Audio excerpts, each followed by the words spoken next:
A Navy SEAL watched a young woman leave her German Shepherd beneath a frozen Wisconsin bridge. Everything about the scene looked like abandonment until he noticed the food, the warming pack, and the car still waiting down the road. Laurel had not stopped loving Lake. She had simply run out of money, shelter, and choices.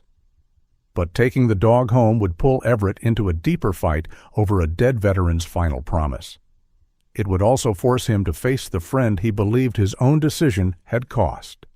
Sometimes the hardest question is not who walked away, but who stayed close enough to understand why. Tell us where you're watching from, share your thoughts, and please like and subscribe as we work toward 5,000 subscribers and more stories like this. Winter arrived in Cooper's Mill quietly. It did not come with a blizzard or a warning shouted across the radio. It came as a thin white covering over the red brick roofs along Main Street, as frost gathering on the windows of the closed bait shop, and as pale ice reaching from the shores of Birchwood Lake like cautious fingers. By the last week of November, the birch trees had been stripped almost bare. Their white trunks stood among the darker pines, bright and skeletal beneath the early morning sky. At Whistler Narrows, where Mill Creek passed beneath a narrow wooden bridge before widening into the lake, 2 shelves of new ice had formed along the banks. Between them, a ribbon of black water continued to move. Everett Halden ran above it every morning. At 52, he still carried the compact strength of a man who had spent years learning how to move through water, darkness, and exhaustion without wasting effort. He stood 6 feet tall, broad through the shoulders, but lean at the waist. His olive thermal shirt was dark with sweat beneath a gray running jacket, and silver showed clearly at the temples of his neatly cut brown hair. His face was clean-shaven and angular, with a strong jaw, a nose that bent slightly to the right, and green-gray eyes that rarely stopped measuring distances. People in town sometimes mistook that habit for suspicion. It was not suspicion. Everett simply liked knowing where the exits were. The cold made his left hip tighten before he reached the bridge. A compressed vertebra from the accident had healed well enough to let him walk, run slowly, and split wood, but not well enough to let him forget. Each step sent a narrow blade of pain from his lower back into his thigh. That was partly why he ran. Pain in the present was easier to manage than memory. Pain had edges. It could be counted in breaths, telephone poles, and miles. Memory had no such manners.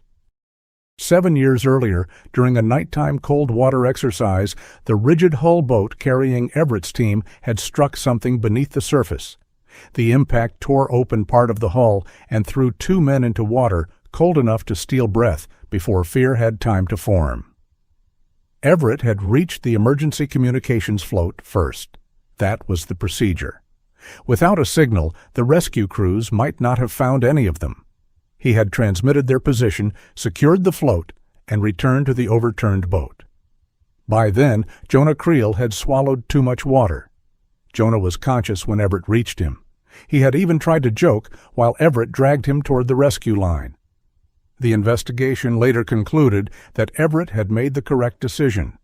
The report used phrases such as operational necessity, survivability of the full team, and appropriate adherence to emergency protocol. None of those phrases had sat beside Jonah's hospital bed. None had watched his breathing grow shallower. None had heard the monitor become one unbroken note. Everett reached the center of Whistler Bridge and slowed. Below him, the dark water passed beneath the ice without sound. His breathing fogged the air. "Still moving," he murmured. He was not sure whether he meant the creek or himself. Then headlights appeared through the drifting snow. A silver Subaru came down the narrow road that followed the eastern shore. It moved too slowly for someone simply passing through, and too quickly for anyone comfortable on ice. The car stopped beside the small storm shelter below the bridge, a 3-sided wooden structure maintained by the county for stranded drivers and snowmobilers. Everett rested one hand on the bridge railing. The driver's door opened. A young woman stepped out wearing a burgundy parka that looked too thin for the weather. Her chestnut brown hair had been tied low, but loose strands whipped across her face. She opened the rear door and pulled out a cardboard box. Not luggage, not groceries. Something inside it shifted. Everett's posture changed before he made a conscious decision. His shoulders squared. His breathing slowed. Old training had a way of entering the body without knocking. The woman carried the box beneath the shelter and placed it carefully on the wooden bench. She tucked a blanket around whatever was inside, opened a packet that began warming when exposed to air, and slid it beneath one corner. Then she stood there.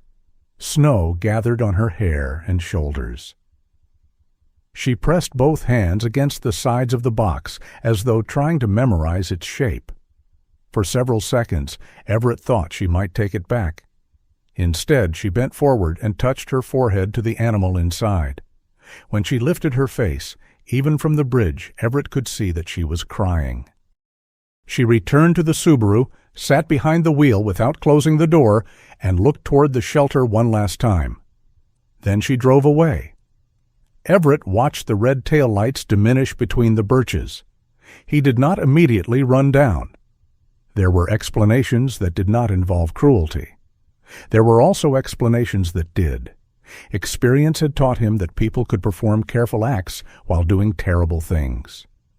A faint sound rose from beneath the bridge, not a bark, a short, uncertain whine. Everett left the running path. By the time he reached the shelter, snow had begun filling the woman's tire tracks. The cardboard box was large enough to hold a microwave. A faded blue blanket covered most of the opening. 2 amber eyes looked out from beneath it. The German shepherd was young, perhaps 9 months old, but already long-legged, with the unfinished proportions of an animal growing too quickly for its own balance. Her coat was black and cold wheat gold. A dark saddle covered most of her back, divided along the spine by a narrow stripe of yellow fur. Her right ear stood upright. The left did too, except for the tip, which bent slightly inward. Under her chin was a cream-colored patch shaped like a falling drop of water. She did not growl. That troubled Everett more than aggression would have. A frightened dog should have warned him away. This one only watched, her body lowered into the box, as if she had already learned that objecting rarely changed what happened next. "All right," Everett said softly. "I see you." The dog's gaze shifted toward the road behind him, waiting for the Subaru. Inside the box were a small bag of food, a stainless steel bowl, 2 disposable heating packs, and a folded sheet of paper protected inside a sandwich bag. Everett opened it. "Please call the county rescue. Her name is Lake. She is 9 months old. She has been fed this morning. She is gentle, but she is afraid of being left alone." Beneath the message was a phone number. The handwriting grew shakier with each line. Everett looked toward the road again. There was no sign of the Subaru. Lake raised her head when he stepped back to make the call. One long front leg came over the edge of the box. 2 pale toes pressed against the cardboard. "Stay," Everett said. The word came out more firmly than he intended. Lake froze. Everett closed his eyes briefly. "Sorry." He turned slightly away and called the number. A tired woman answered on the 4th ring. The county animal rescue already knew about Lake. A caller had contacted them 20 minutes earlier, given the location, described the shelter, and waited while the dispatcher confirmed that someone would come. Unfortunately, the rescue's only winter vehicle was assisting at a collision north of town. "How long?" Everett asked. "At least an hour, maybe more if County Road 8 stays blocked." The wind pushed snow into the shelter. Lake climbed out of the box. She landed awkwardly, all legs and uncertainty, then moved directly against Everett's right side. Her shoulder touched his knee. Her tail remained low. "She won't stay in the box," he told the dispatcher. "Can you keep her there until we arrive?" Everett looked down. Lake had wrapped one front paw around the fabric of his running pants as if the gesture might prevent the earth from moving beneath her. He had lived alone long enough to become honest about inconvenience. A dog meant hair, noise, disrupted routines, scratched floors, and responsibility that did not care whether a man had slept badly. "I'll take her to Naomi Vale," he said. "The vet clinic is closer." The dispatcher sounded relieved. "Dr. Vale can scan for a chip. We'll call ahead." Everett ended the call and took one step toward the road. Lake stayed pressed to him. He took another. She followed. Then he stopped to retrieve the food and note. Lake saw the distance open between them and lunged forward, not violently, but with sudden panic. Her teeth closed gently around the cuff of his sleeve, exactly over his left wrist. The cold shelter disappeared. For one fractured second, Everett was back in Blackwater beneath a starless sky.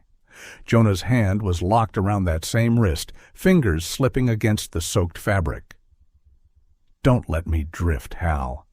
The words had been half joke, half plea. Everett's chest tightened. Lake released the sleeve immediately. She lowered her head, perhaps expecting punishment. He could see the narrow cream mark beneath her chin. He could see snow melting along her muzzle. He could feel his own pulse beating beneath the old white scar on his wrist. "Don't do that," he whispered. Lake took one step back. Everett looked at the empty road, then at the box, then at the animal trying to make herself smaller in the falling snow. He crouched despite the pain in his hip. "No," he said, quieter now. "I didn't mean you." Lake studied him. Everett opened his hand. After a moment, she pressed her nose into his palm. Dr. Naomi Vale's clinic occupied a converted feed store at the southern edge of Cooper's Mill. Everett walked there rather than risk leaving Lake alone while he retrieved his truck. The trip took 20 minutes, made slower by Lake's habit of stopping whenever a vehicle passed. Naomi met them at the door. She was 61, tall and broad-shouldered, with warm brown skin, dark curls threaded with silver, and a small scar cutting through her right eyebrow. She wore teal scrubs beneath an unbuttoned winter coat and had the expression of a woman who had already been told part of the story and did not yet approve of anyone in it. "That the bridge dog?" she asked. "She has a name." Naomi looked at Lake, then back at Everett. "Good. You noticed." Lake hesitated at the threshold. The clinic smelled of disinfectant, dry food, and animals who had recently objected to thermometers. Everett entered first. Lake followed him. Naomi examined her carefully. Lake was underweight, but not dangerously so. Her paws were cold, her heart rate elevated, and the fur beneath her collar was worn from long use. She tolerated Naomi's hands until the scanner passed over her shoulder, then pressed herself against Everett's leg. The device beeped. "There we are," Naomi said. The chip registration belonged to Gideon Easton. Naomi's face changed when she read the screen. "You knew him?" Everett asked. Everyone within 20 miles knew Gideon, Air Force veteran, terrible patient, cut bread like he was building retaining walls. She checked the registration date and frowned. "He died 6 weeks ago." Everett looked down at Lake. The dog had lifted her head at the sound of Gideon's name. The primary phone number was disconnected.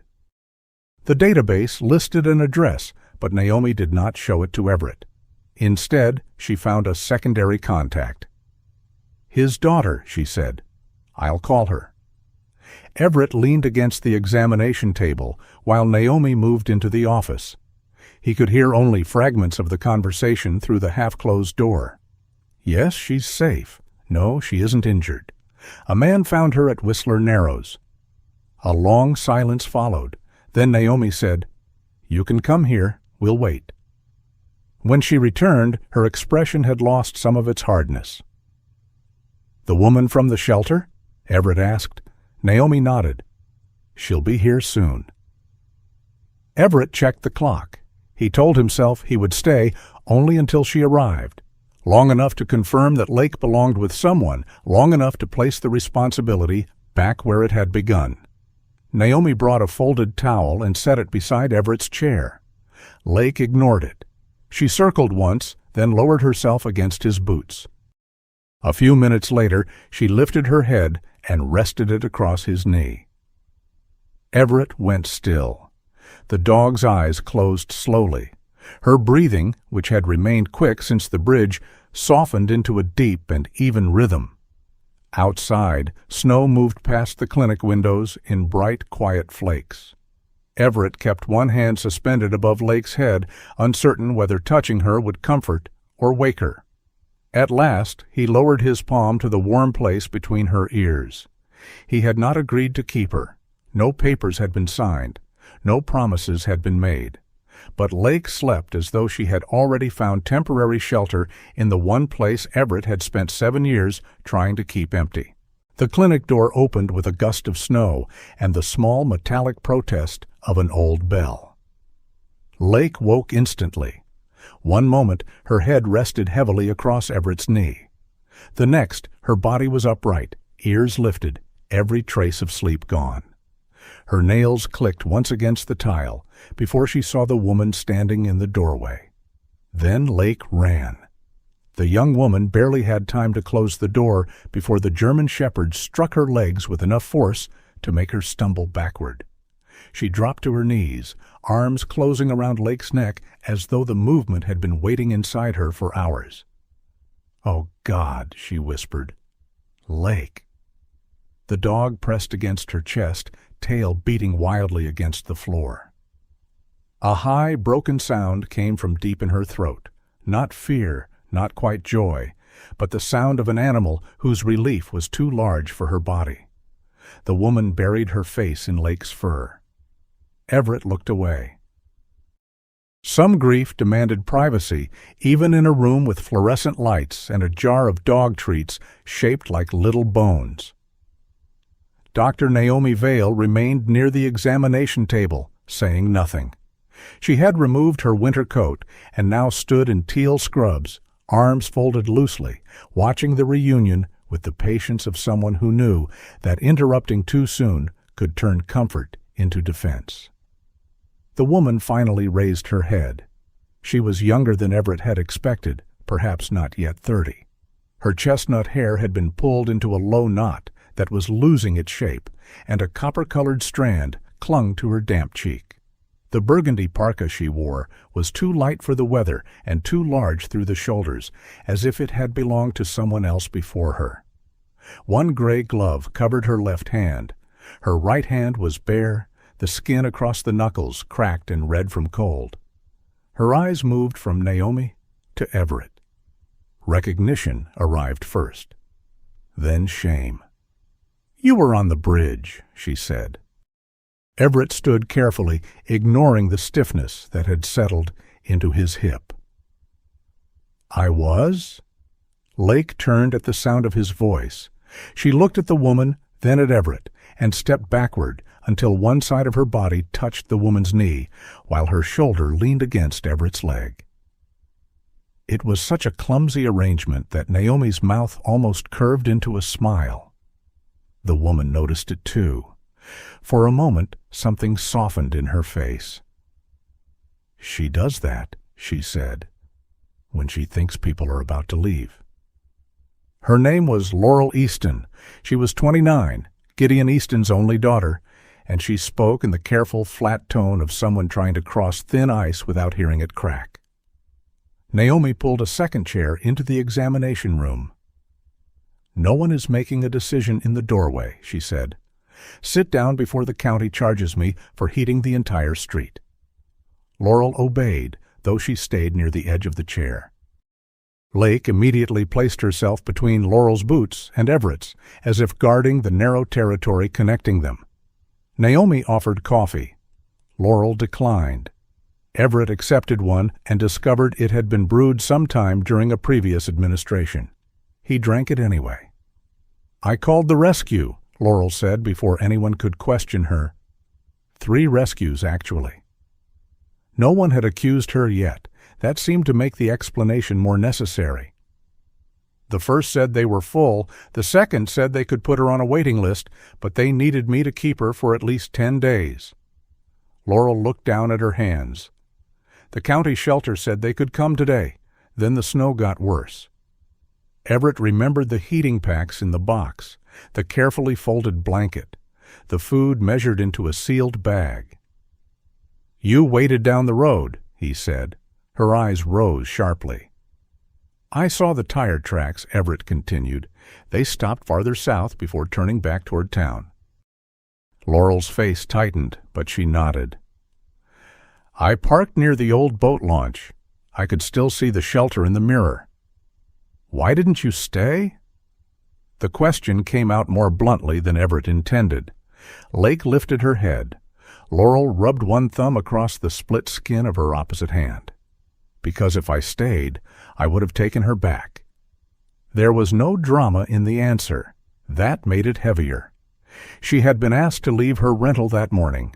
The landlord had given her more time than required, she said quickly, as if protecting him from judgment. After Gideon's death, Laurel had fallen behind on rent while sorting through hospital bills, burial costs, and the belongings of a man who had somehow accumulated 40 years of receipts without keeping the one document she now needed. The temporary housing program in town had found her a room. It did not allow animals. "My car has less than a quarter tank," she said. "I had $68 yesterday. 34 after I bought food for Lake and paid for the storage locker. I kept telling myself something would change before morning. Nothing had, so she had driven to the storm shelter because it had 3 walls, a county emergency heater, and enough traffic that Lake would be found quickly. She had called the shelter dispatcher, described the box, and remained at the boat launch until she saw Everett come down from the bridge. "I knew you wouldn't leave her," Laurel said. "You didn't know me?" "No." Her gaze moved to his running jacket, his posture, the scar crossing his wrist. "But you ran toward the box." Everett had no answer for that. Lake settled her chin across Laurel's knee, but kept one paw resting on Everett's boot. Naomi crouched beside the dog and checked the inside of her ear. "Lake is a little thin, but she hasn't been neglected. Her coat is clean. Her nails have been trimmed. She trusts you." Laurel's composure wavered. "I tried," she said. It was the first time her voice broke. Not when describing the lost room, not when mentioning the money, not even when admitting she had driven away. Only then. Everett had heard men apologize for failures in deserts, on ships, and in hospital corridors. Most tried to explain the impossible until it sounded reasonable. Laurel did not. She simply sat beneath the cold clinic lights and said, "I tried," as though the words were both confession and evidence. Lake rose and pressed her long body against Laurel's legs. A moment later, she twisted around and leaned into Everett as well, nearly losing her footing in the process. Naomi reached out to steady her. Diplomacy may not be her strongest skill. A brief laugh escaped Laurel. It was small and surprised, as if she had not authorized it. Everett felt the room shift. Not toward comfort exactly, but toward something less brittle. Laurel told them Gideon had received Lake through a regional veteran support program 6 months before his death. He had refused the idea at first. According to him, anyone who needed an animal to remind him to take medication should not be trusted with either the medicine or the animal. Lake had changed his mind by stealing one of his slippers and falling asleep with it in her mouth. "She wasn't certified," Laurel explained. "The program was still evaluating her, but they taught her a few things." Gideon had a medication alarm that rang twice a day. When the chime sounded, Lake had been trained to find the small canvas pouch containing his pills. She also recognized the change in his breathing when pain or panic made him withdraw. At night, if his breathing got too shallow, she would paw at the mattress, Laurel said. Sometimes she woke me before I heard anything." Everett looked at Lake. The dog had placed her head against Laurel's thigh, eyes half closed, but listening to every voice in the room. "She's 9 months old," he said. "That's a lot for a young dog." "My father said she was better at taking orders than he ever was." Naomi snorted. "That sounds like Gideon."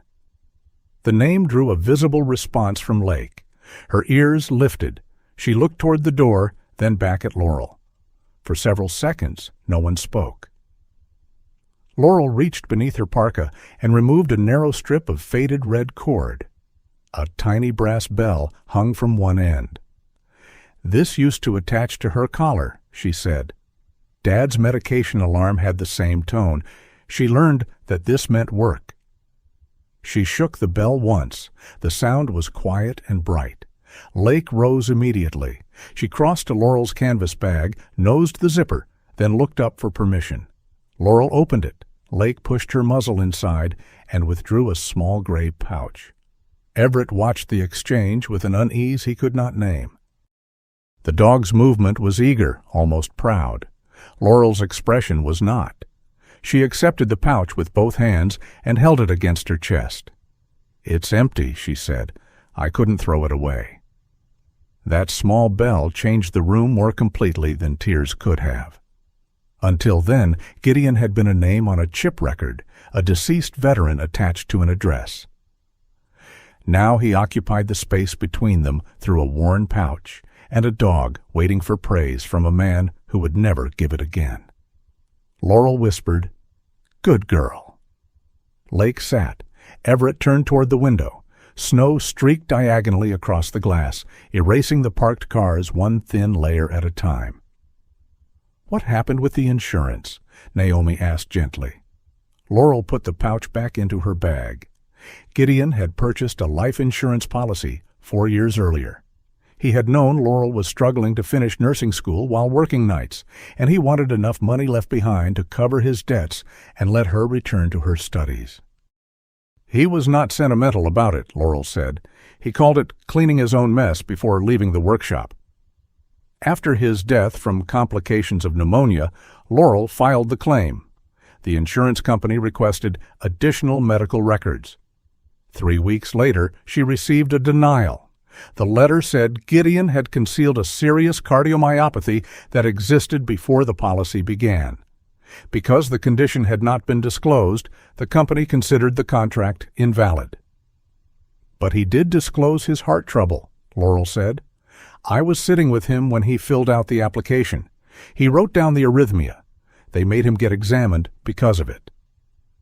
"Do you have the original application?" Everett asked. "I have a copy somewhere in storage, I think." She pressed her fingers against her forehead. "Everything is in boxes." Naomi asked who had signed the denial. "Nolan Pritchard." The name came with a different kind of tension. Laurel described him as a senior claims assessor in the company's regional office.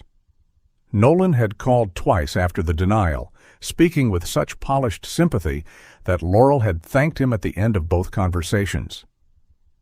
"He kept saying he understood this was difficult," she said. Then he explained why nothing could be done.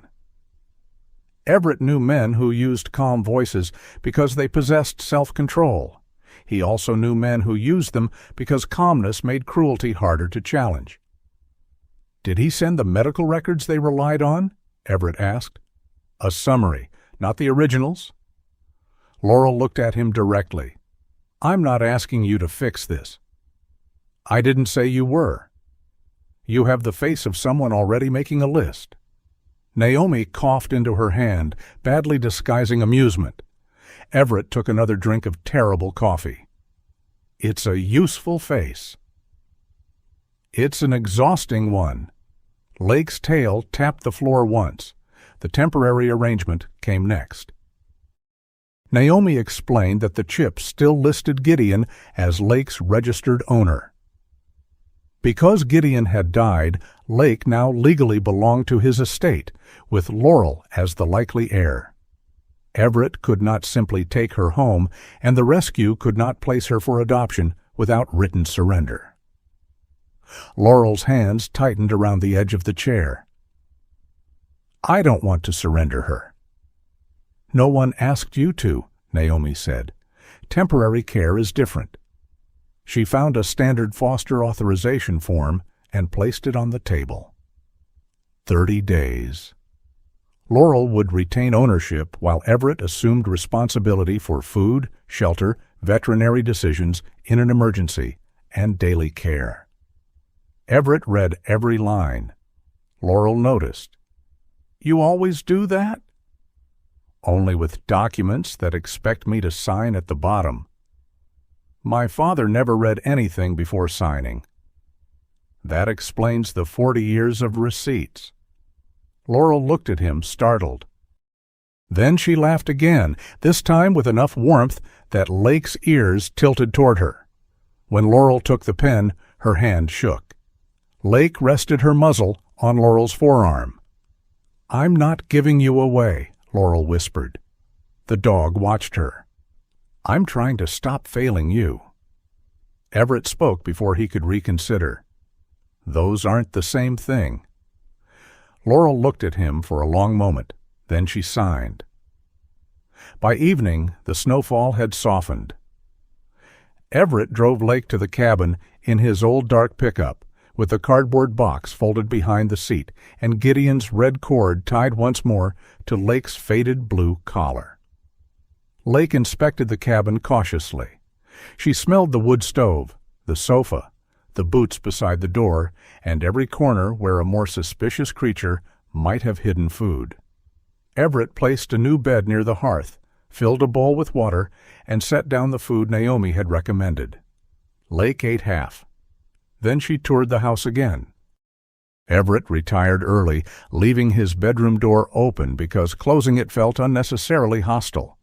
The mattress still carried the familiar stiffness of a man accustomed to sleeping as though someone might issue orders before dawn. A soft scraping woke him sometime after midnight. He sat up. Lake had dragged the blanket from her bed across the floor. She pulled it the final few inches with her teeth, circled twice outside his bedroom, and lay down across the threshold. Not inside, not far away. Exactly where she could watch the hallway, the front door, and Everett at once. He considered telling her to return to the hearth. Instead, he lay back. In the darkness, Lake released one long breath. Everett listened until her breathing settled.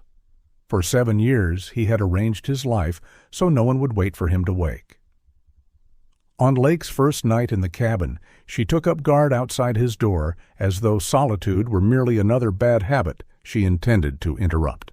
Everett read Gideon Easton's denial letter 3 times before he began marking it. The first time he read it as a stranger, the second as someone looking for an error, the third as a man who had spent too many years learning how official language could bury responsibility beneath clean sentences. He sat at the kitchen table in his cabin while morning light spread across Birchwood Lake. Snow had stopped during the night, leaving the shoreline bright beneath a pale blue sky. Lake lay under the table with her chin across Everett's boot, occasionally lifting one ear whenever his pen scratched the paper. Laurel sat opposite him, wrapped in a faded green sweater beneath her burgundy parka. She had brought the letter inside Gideon's old canvas document bag, along with a stack of medical bills, pharmacy receipts, and envelopes that had been opened so often the folds were beginning to tear. Everett underlined a paragraph. "Listen to this." "I've listened to it enough." He read anyway.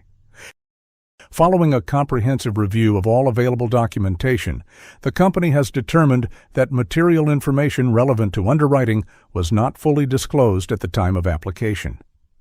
Laurel stared through the window. "That is the paragraph where they call my father a liar without using the word. They don't use anyone's name. It's at the top. Only there." Everett tapped the page. The remainder of the letter referred to the deceased policyholder, the insured party, and the material omission. Gideon disappeared after the first line. The letter did not mention the pneumonia that had killed him. It did not mention the medical examination the company had required before issuing the policy. It did not explain where the diagnosis of cardiomyopathy had come from. It did, however, use the phrase comprehensive review 4 times. People repeat words when they want you to stop asking what the words mean, Everett said. Laurel folded her arms. Or when lawyers write the letters. Same result. She watched him make another note in the margin. Everett had arranged the pages into neat groups: policy documents, medical records, correspondence, and items still missing. It was how he approached a damaged boat, a winter storm, or a mission briefing. Separate the known from the unknown. Identify the points of failure. Reduce confusion until action became possible. Laurel recognized the method and disliked it. "You're making this look simple," she said. "I'm making it readable. My father's medical history isn't a broken engine." "I know." "Do you?" The question stopped his pen. Lake shifted beneath the table, pressing more firmly against his boot. Laurel touched the canvas bag beside her. "There are things in those records I don't want spread through Cooper's Mill." Everett knew what she meant. Gideon's dependence on prescription pain medication appeared in several hospital notes after an old military injury worsened. There had been missed appointments, early refill requests, and one physician's comment describing him as resistant to treatment. None of those facts proved insurance fraud.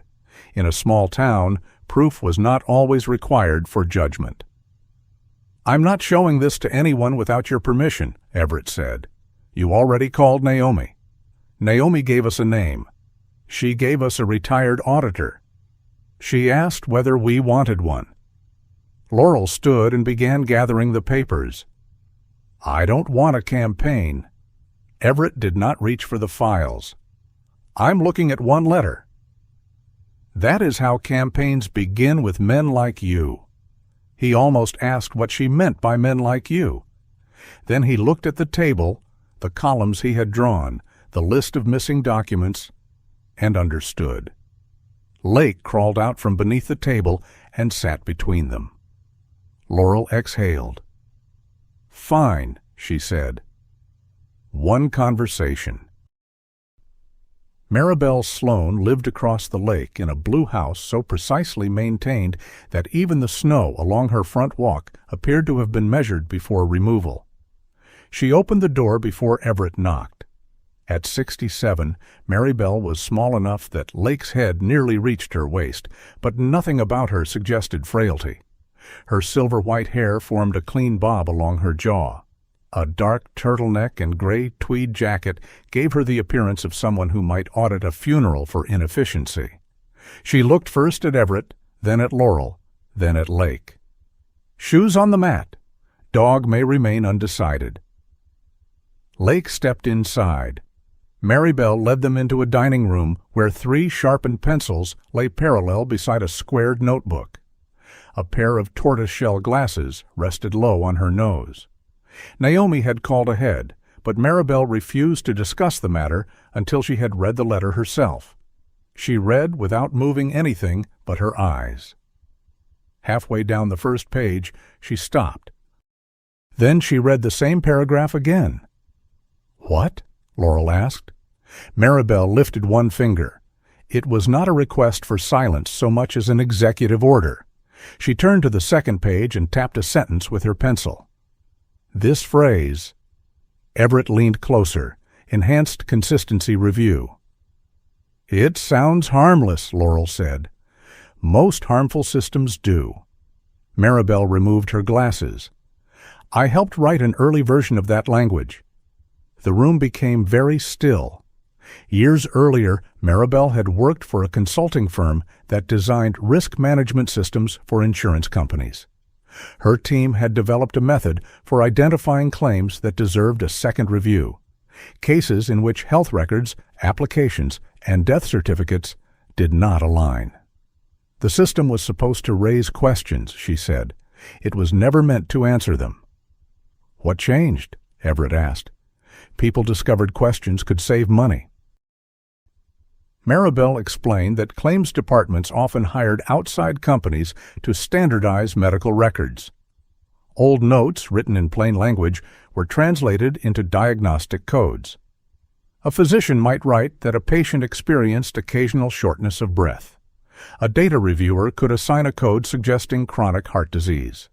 If that code were given an earlier date, it could appear that the patient had concealed a condition before purchasing insurance. A claims assessor cannot legally rewrite a medical chart, Maribel said, but an assessor can rely on a coded summary provided by someone else. Laurel's face tightened. So everyone points to the next person. Precisely. Maribel took up her fountain pen, clicked it once, and wrote 2 terms on her notebook. Medical coding vendor. Pre-issue condition. Then she drew a line between them. Do you have the original medical records? Some, Laurel said. Application? Possibly. Underwriting examination? Oh, I'm trying to find it.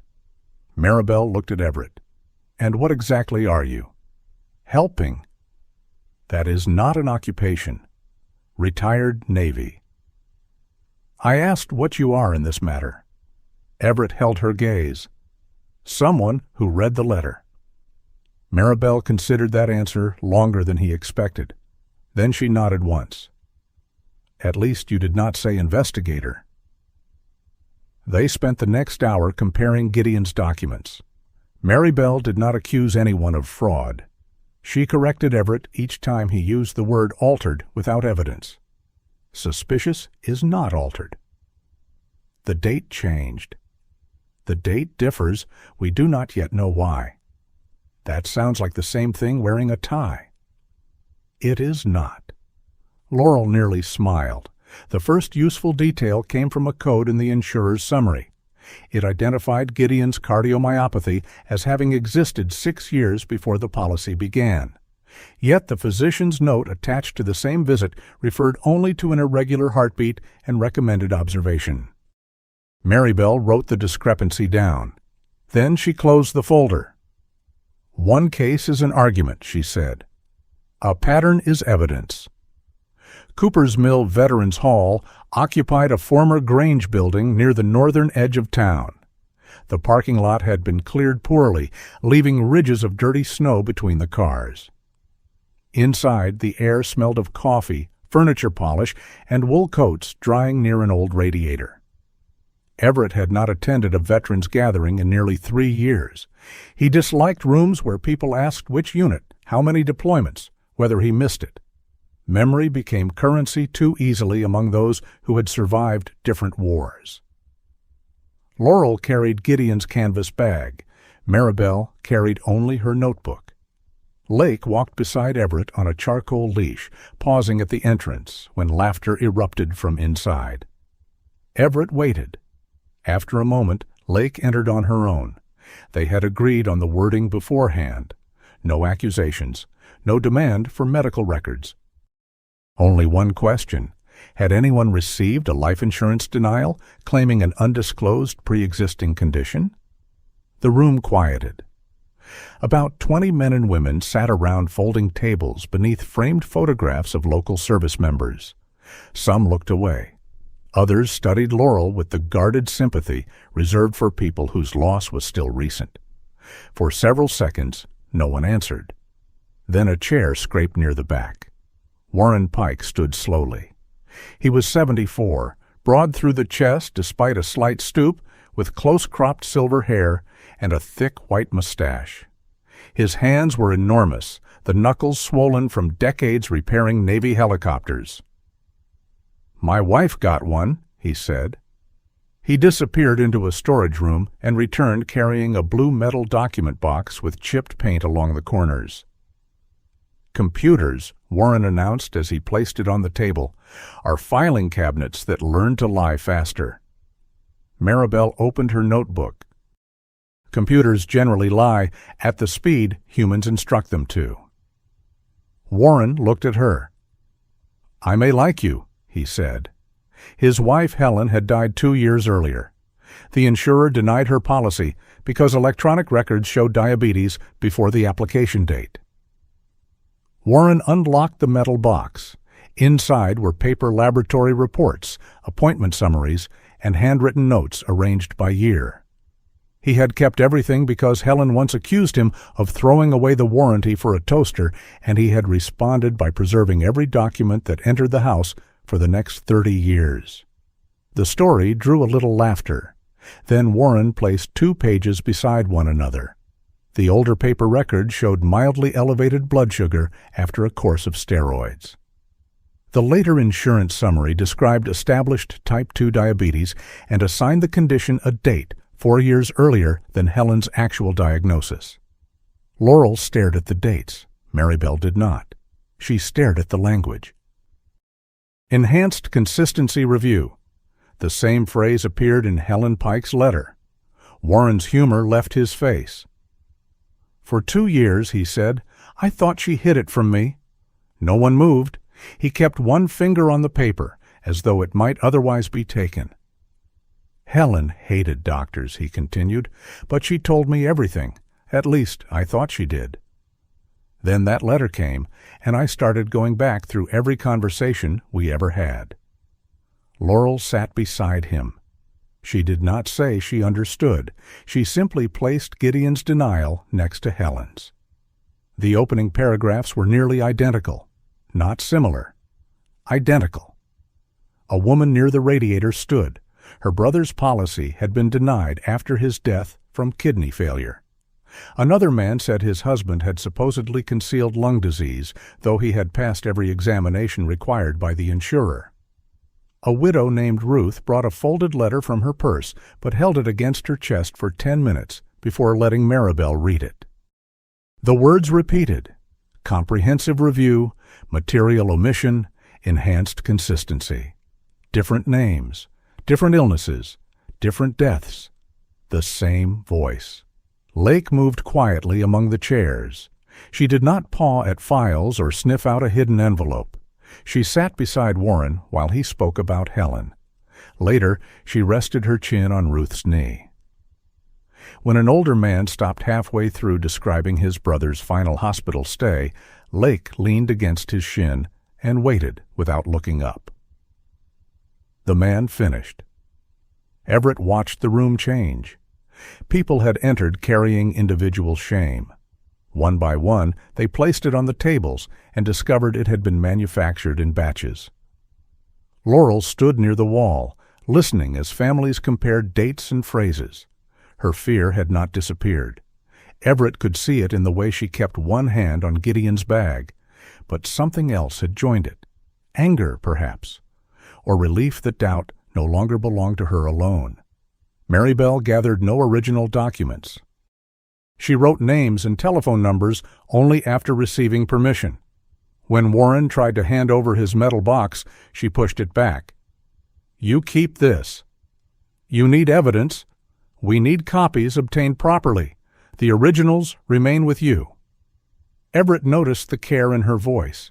It was the first soft thing he had heard from her all day. By late afternoon, 6 families had agreed to meet again. 3 others took Maribel's number, but made no promises. 2 refused to be involved at all. Everett did not judge them. Grief made poor soldiers of people, and this was not a war, no matter how strongly his mind wanted to organize it like one. Outside, the winter sun hovered low over Birchwood Lake, turning the snow gold along the edges. Laurel stopped beside Everett in the parking lot. "You were right about the letter," she said. He waited. "That does not mean you were right about everything." "I know." She studied him, perhaps checking whether he truly did. Lake stood between them, nose lifted toward the cold air. Maribel joined them, buttoning her dark green coat. "This is no longer one disputed claim," she said. "But we are also no longer dealing with something 3 determined amateurs should touch alone." "4," Warren called from the doorway. "I'm determined."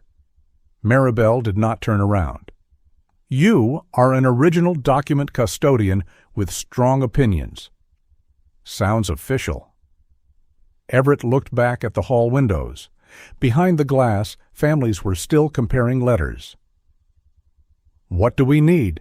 he asked. Maribel tightened her gloves.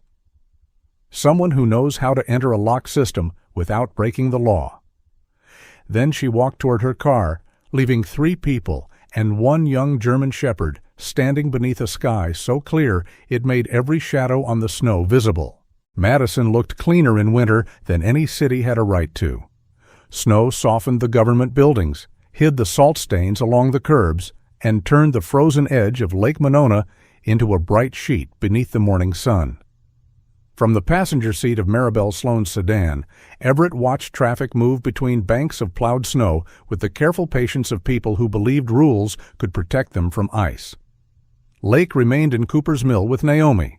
The dog had watched Everett pack the document bag and then planted herself beside the cabin door, fully prepared to join him. He had nearly given in, but the legal aid office did not permit animals unless they were trained service dogs, and Lake's skills, however useful, did not grant her that status. When Everett left, she had sat behind Naomi's legs with Gideon's faded red cord hanging from her collar. Laurel had not spoken for most of the drive. She sat in the rear seat with her father's canvas bag across her knees, one hand looped through both handles. Her burgundy parka was zipped to the throat. The copper strand near her left temple caught the winter light whenever she turned toward the window. Maribel drove with both hands placed precisely on the wheel. "You are following too closely," Laurel said after they passed a snowplow. "I am maintaining 4 seconds. It feels like 2. Feelings are not a recognized unit of distance." Everett looked out the window so neither woman would see the corner of his mouth move. The office of Mara Whitlock occupied the 2nd floor of a brick building near the state capitol. A brass plaque beside the stairs read, "Wisconsin Veterans and Families Legal Project." The reception area contained no patriotic slogans, no photographs of politicians shaking hands with veterans, and no framed declarations about gratitude. There were only chairs, a water dispenser, and a sign asking visitors not to discuss private medical information where others could hear. Mara emerged from a hallway carrying 3 thin folders. At 55, she was tall and spare, with dark blonde hair streaked with silver and cut short at the nape. Her charcoal trousers and long navy vest were understated, but nothing about her appeared casual. She moved like a person who had already decided which facts mattered and had no intention of letting anyone decorate them. She shook Laurel's hand first, then Maribel's. When Everett introduced himself as someone helping the family, Mara studied him for a second longer than courtesy required. Helping how? Organizing records. Authorized by whom? Laurel. Mara looked at Laurel. Laurel nodded. For now. Good answer, Mara said. They entered a conference room. Mara closed the door, removed her watch, and placed it face up beside a legal pad. Everett noticed the gesture. It was not nervousness. It meant the meeting had officially begun. Before we discuss what you found, Mara said, we will discuss what you may not do. Everett leaned back. Maribel uncapped her fountain pen. Laurel kept both hands on Gideon's bag. Mara listed the rules without raising her voice. No one was to contact clinic employees and pressure them for explanations. No one was to use an old password, professional connection, or favor to enter an internal system. No medical records could be collected without written authorization from the patient or the lawful representative of the deceased. No original document would leave its owner without a receipt and chain of custody record. And no one, she added, looking directly at Everett, will arrive at an insurance office and announce that a crime has been committed. I wasn't planning to. You were thinking about it. You don't know me? I know posture. Maribel glanced at Everett. She is efficient. Gee, Mara ignored the compliment. Suspicion gives us a reason to preserve evidence, she continued. It does not give us permission to behave as though we already own it. Everett felt a familiar resistance rise in him. Rules were useful when time existed. Rules became less comforting when people were suffering behind them. But he also remembered the families at the Veterans Hall. Each had trusted them with more than paper. He nodded. Mara opened the first folder. The documents collected so far had been copied with permission.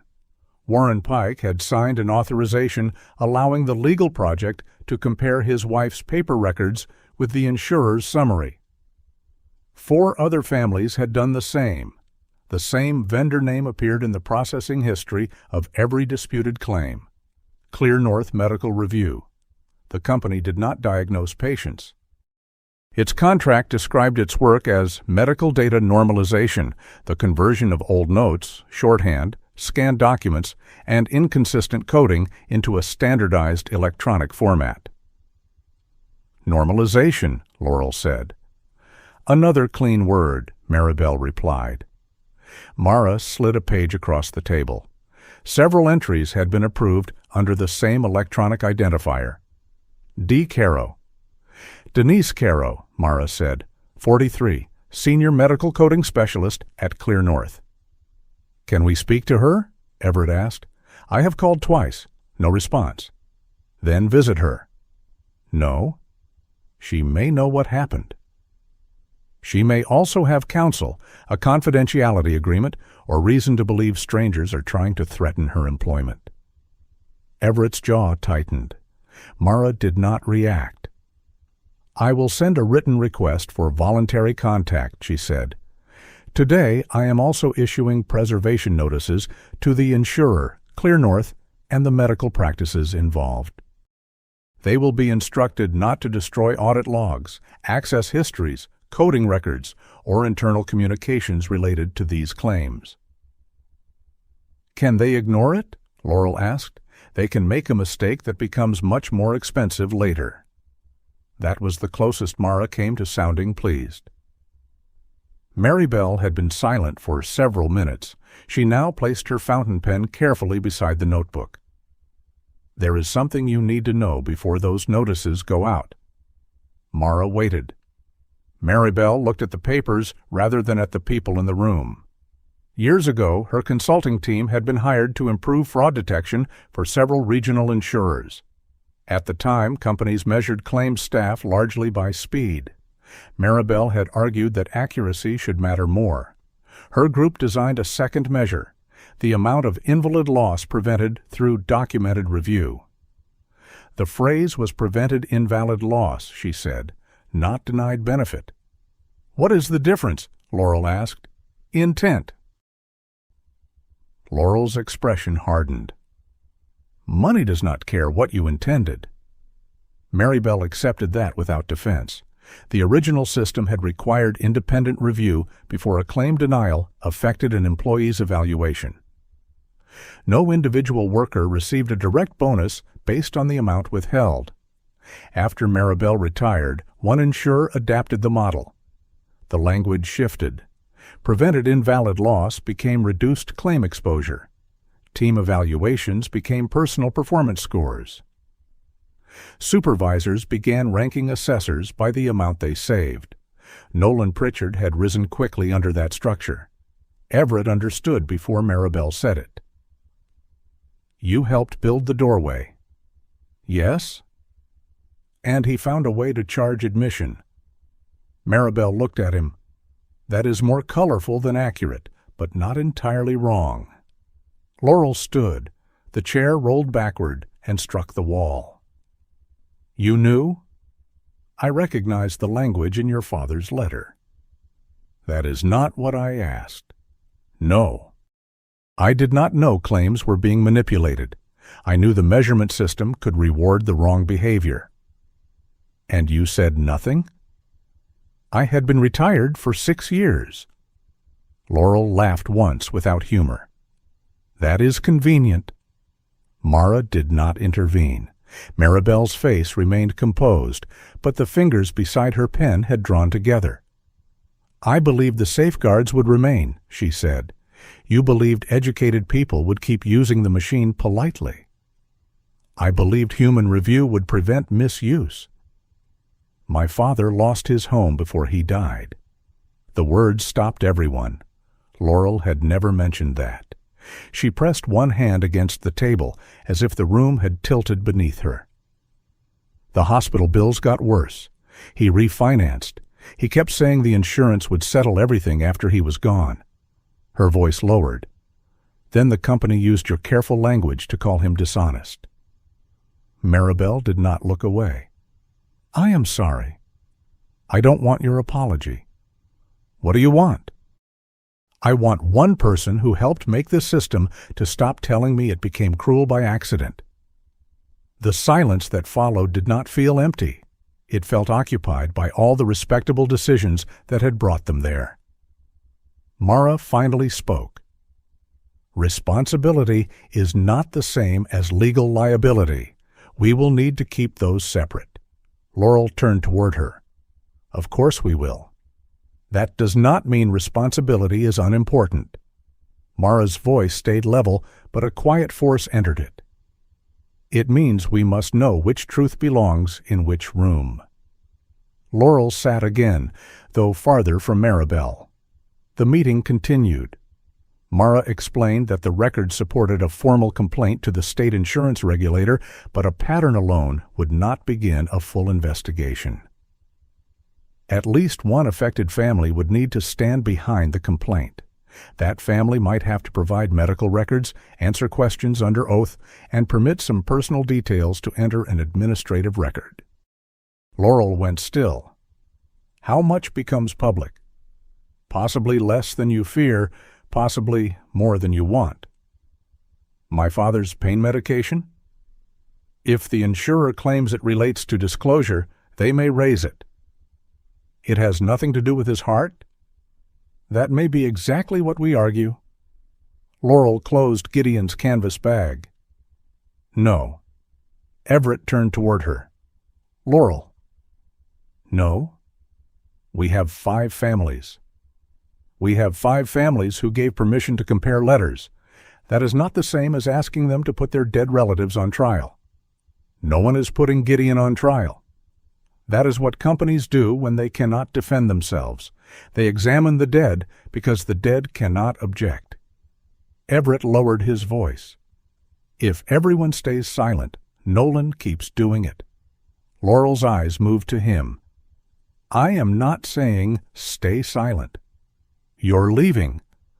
I am deciding what belongs to me. This is bigger than one person now.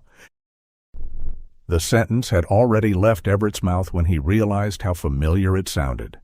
Laurel heard it too. Her face changed. Not anger at first. Recognition. That is how you talk about Jonah, isn't it? Everett's shoulders stiffened. Mara glanced between them, but Maribel understood at once. Laurel continued. You say the team had to be found. You say the signal had to go out. You say the decision saved more people. Stop. You call him a necessary loss because if you call him your friend, then you have to admit he was waiting for you. Everett stood so quickly the table shook. His palms struck the wood. The room narrowed around him. For a moment, he saw black water running off Jonah's face. He heard the emergency beacon chirping somewhere behind him. He felt Jonah's grip loosen around his wrist. Laurel's own anger faltered, but she did not take the words back.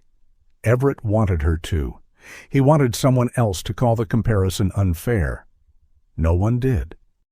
Mara remained seated, her hands folded. Maribel watched him without pity. That made it worse. Everett stepped away from the table. Laurel, he said, but her name emerged like a warning. She picked up Gideon's bag. Do not call me. Then she left.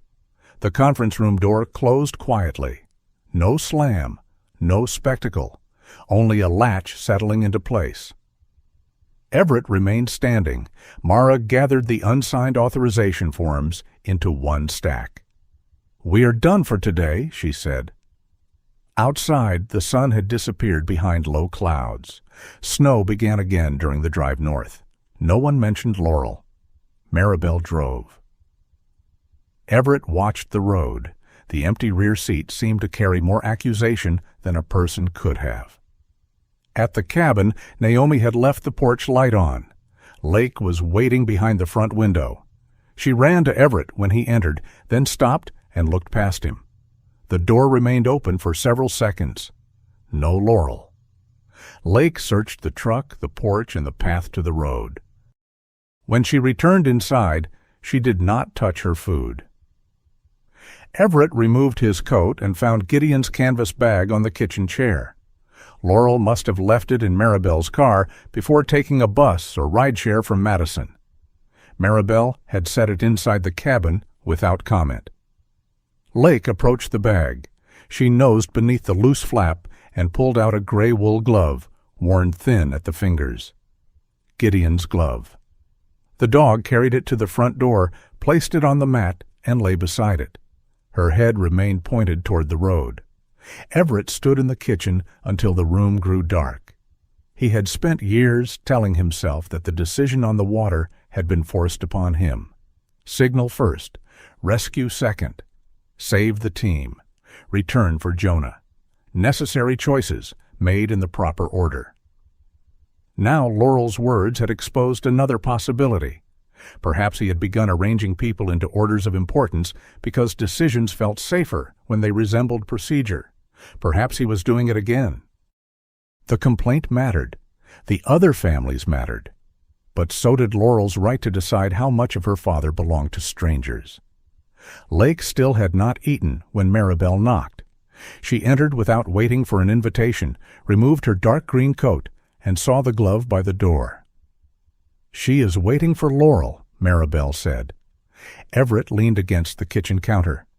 Apparently everyone knows what the dog is thinking. Dogs are rarely subtle. Maribel sat at the table. For several minutes, neither spoke. Then Everett said, "Jonah did not die in the water." Maribel lifted her eyes. "He was conscious when I got back." Everett had never told the full story in Cooper's Mill, not to Naomi, not at the Veterans Hall, not even to the doctor who treated his back after discharge. The boat had overturned shortly after midnight. Everett had surfaced beside the emergency float.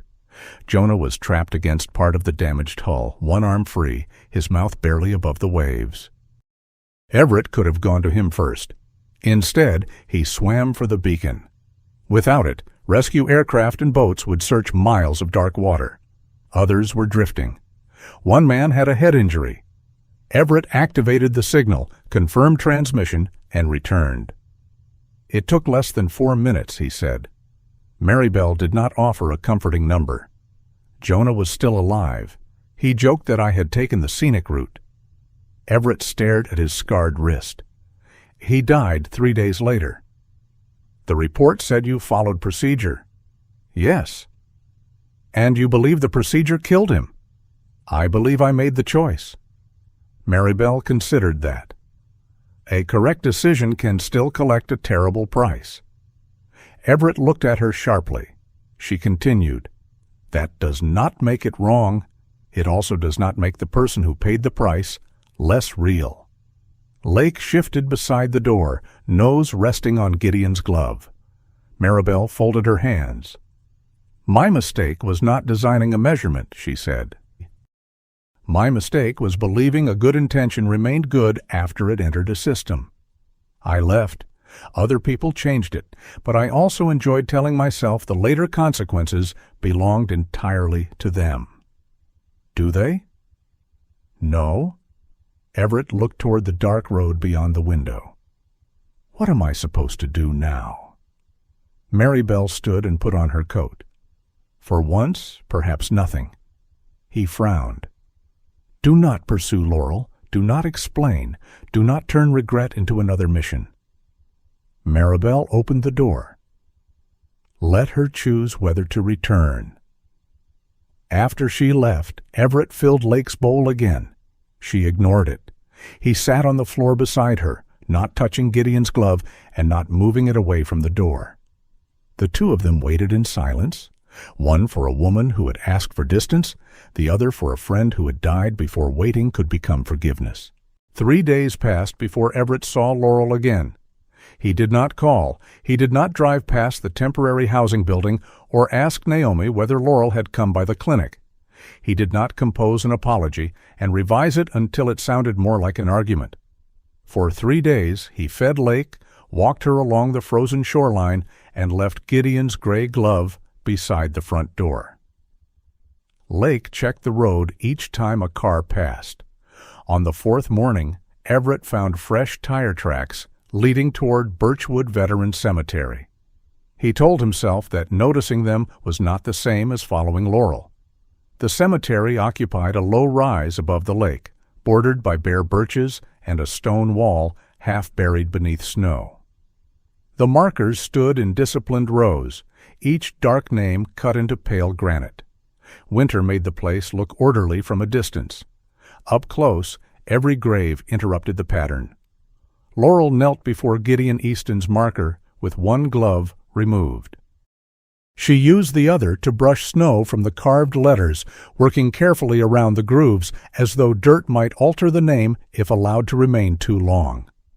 Everett stopped several yards away. Lake strained once against the leash.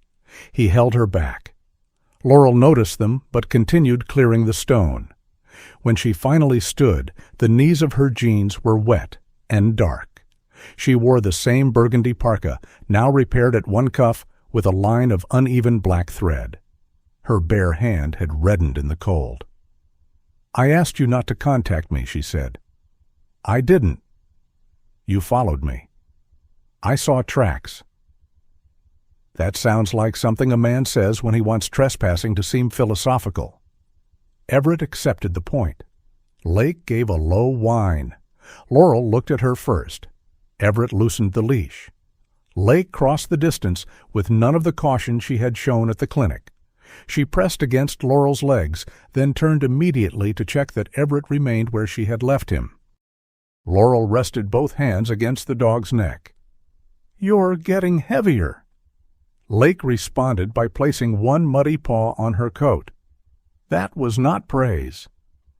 Everett waited until Laurel looked at him again. "I came to apologize." Her expression closed slightly. "I am not asking you to return to the complaint," he added. "I'm not asking you to forgive Marybelle, and I'm not going to explain why what I said made sense at the time. That removes most of your usual material." "Yes." The corner of Laurel's mouth shifted, but only briefly. Everett looked toward Gideon's grave. "I took something that belonged to you and turned it into a problem I could solve. I thought that was helping." "You thought moving quickly made you useful." "I usually do." "And everyone else becomes cargo." The words stung because they were accurate enough to resist. Everett nodded. "I saw a denied claim. I saw other families. I saw a system that might be hurting people." He paused. "I stopped seeing the person who had to decide what it would cost to prove it." Laurel stroked the bent tip of Lake's left ear. "You still think I should do it?" "Yes." Her gaze sharpened. "But that is not the same as believing I get to decide." For a while, only the lake moved below them. The center remained dark and restless, while ice spread from the shore in fractured white plates. Laurel turned toward Gideon's marker. "The insurance money was not just for the bills?" Everett said nothing. "My father knew I had left nursing school to take care of him. He pretended it was temporary, even when we both knew his health was getting worse." She rubbed snow from one letter in Gideon's surname that had already been cleared. "He said the policy would pay the hospital debt, and whatever remained would put me back in school." "Did you want to go back?" "I don't know anymore." "That isn't what I asked." Laurel glanced at him. "You're improving slowly." She sat on the low stone border surrounding the grave. Gideon had believed nursing suited her because she could remain calm around pain without becoming indifferent to it.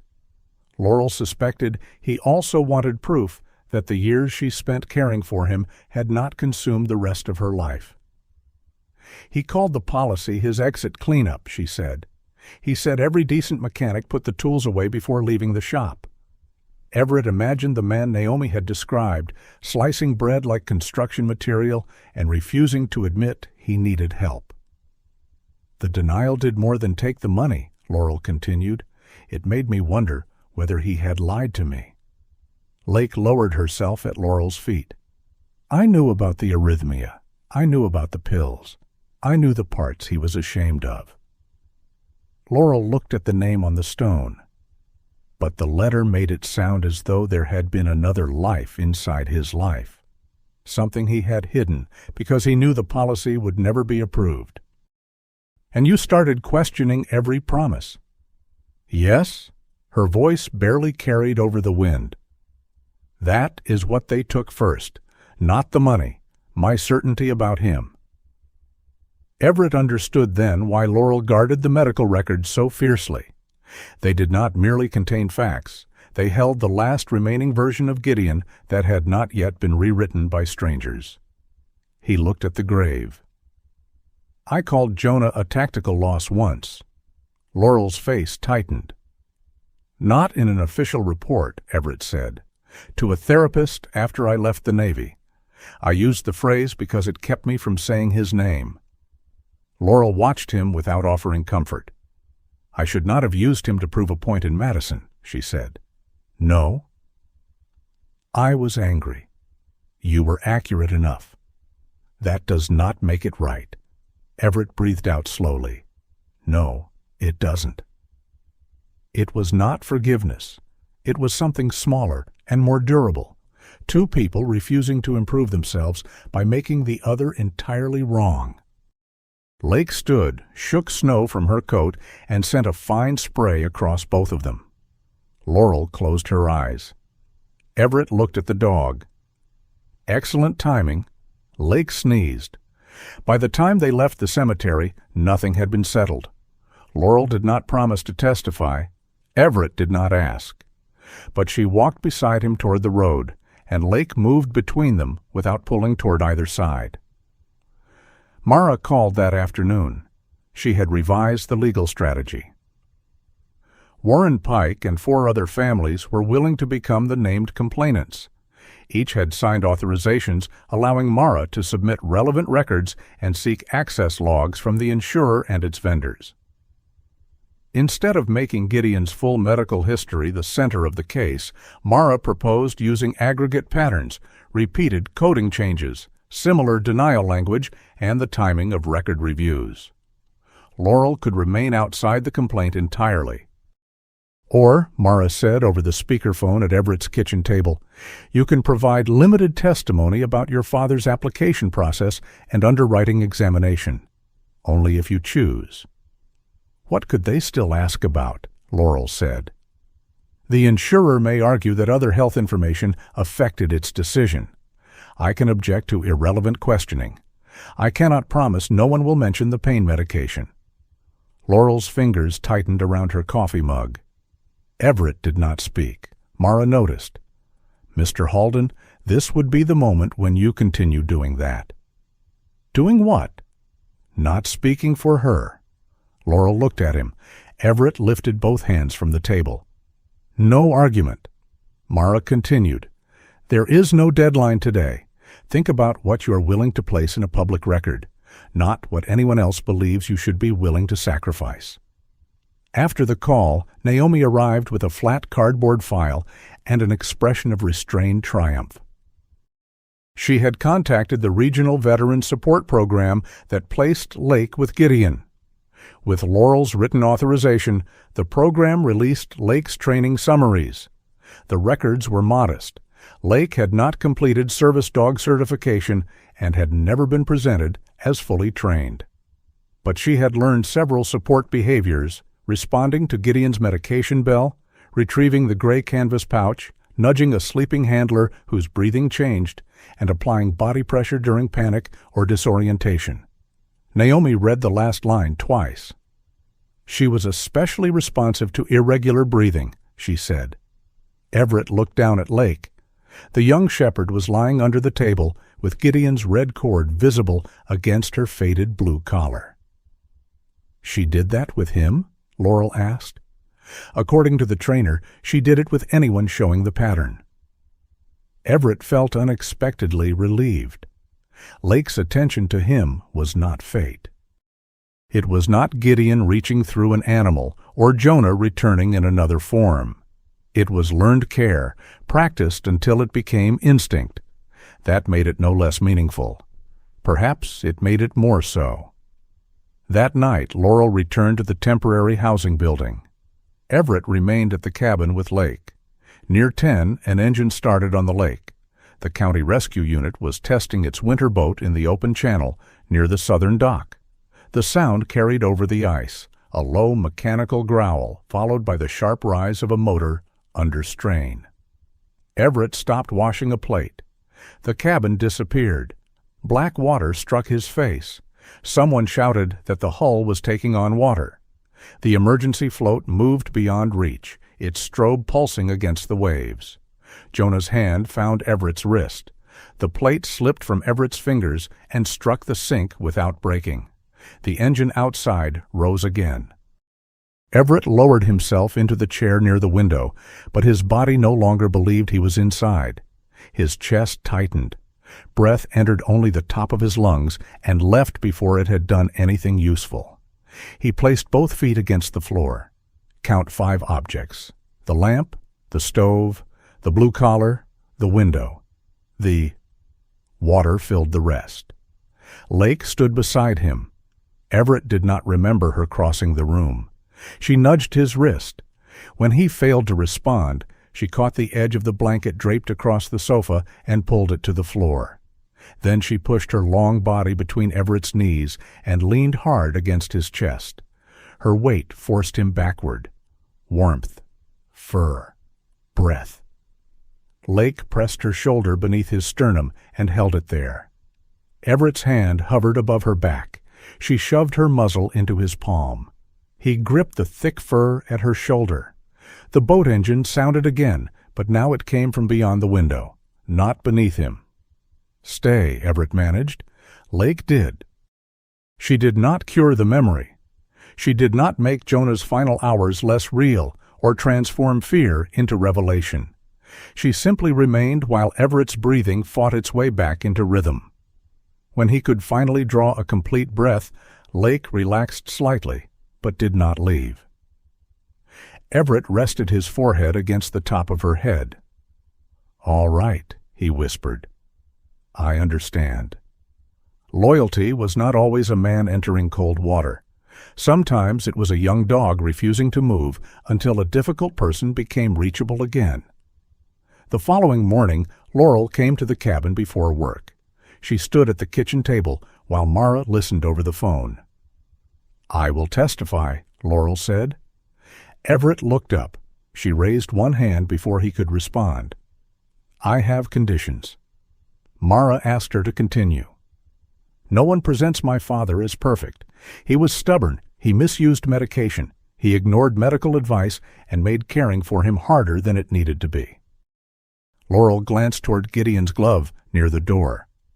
"But he told the truth on the insurance application. His flaws do not give them permission to invent another one." "And your second condition?" Mara asked. Laurel turned toward Everett. "He does not answer questions for me. He does not explain what I meant. He does not turn my testimony into his mission." Everett nodded once. "Agreed." "I was asking Mara." Mara's voice came through the speaker. "Agreed." Lake's tail struck the floor. Before the call ended, Mara shared one more development. Denise Caro had contacted her. They met Denise that afternoon in a private room at the legal aid office. She was 43, with a round, tired face, shoulder-length dark hair held back by an amber plastic clip, and the slightly folded posture of someone who had spent years leaning toward a computer screen. A plum-colored cardigan covered her work blouse.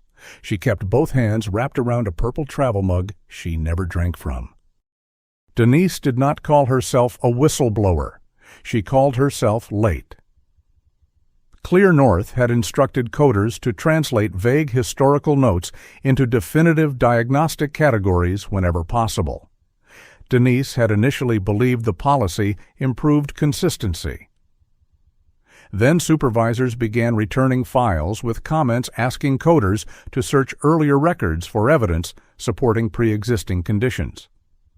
Nolan Pritchard's name appeared repeatedly in those requests. He selected high-value policies, Denise said. Then he asked for expanded historical review. Did he instruct you to fabricate diagnoses? Mara asked. No. Denise swallowed. He was more careful than that. Nolan asked for the strongest defensible code. He asked coders to resolve ambiguity. He asked whether symptoms could support an earlier onset date. Each request sounded technical. Together, they created the answer he wanted. When did you realize how the codes were being used? Laurel asked. Denise looked at her. About a year ago. And you stayed. Yes? There was no excuse in the answer, only shame. I have a mortgage, Denise said. My mother lives with me. I told myself I was not denying claims. I was entering codes. Laurel's expression remained hard, but she did not look away. Denise opened a folder. Inside was an internal instruction sheet showing how Clear North prioritized cases referred by senior claims assessors. Nolan's referrals were marked for enhanced pre-issue review, especially when the policies carried large death benefits. Mara did not touch the pages immediately. Were these obtained lawfully? They are copies of training materials provided to me as part of my work. My attorney has the originals. You have counsel? Denise nodded. She told me not to speak without her. Then we stop here until she joins us. Everett saw frustration cross Denise's face, followed by relief. Mara closed the folder. The meeting had produced no dramatic confession, no stolen database, and no instant victory. It produced something better, a witness willing to put her own name beside what she had seen. Outside the office, Laurel paused beside Everett. Do you still want to tell me what to do? Yes, he said. She raised an eyebrow. I'm learning not to. For the first time since Madison, Laurel smiled without pain, immediately following it. Lake was waiting in Naomi's truck when they returned to Cooper's Mill, front paws on the window and bent ear lifted. Laurel opened the door. Lake launched herself toward both of them, making no effort to decide who should be greeted first. The hearing room had windows too large for the work being done inside it. Beyond the glass, Madison shone beneath fresh snow. Sunlight flashed across rooftops, parked cars, and the white branches surrounding the state offices. The day looked clean enough to promise mercy. Inside, every table held a microphone, a pitcher of water, and a numbered stack of documents.